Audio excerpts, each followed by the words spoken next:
umaga. Tapos ko magwalis dito.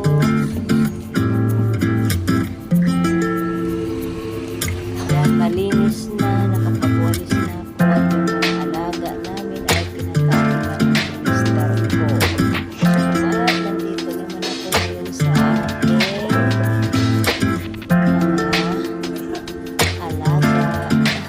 Yung kanilang balon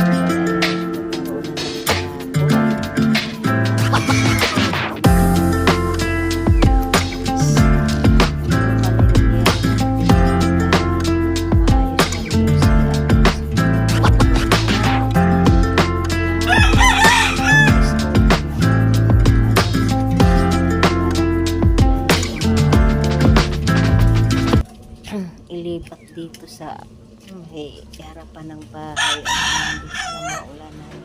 At tingnan nyo naman yung aking pusa, ang sarap ng buhay, nasa pasamano ng aming bintana. Ayan dito naman tayo sa aking alagang baboy, malaki na siya at meron din ditong biik pa sa anak ko naman yun na isa. Ayan, malinis lang aking kapaligiran kasi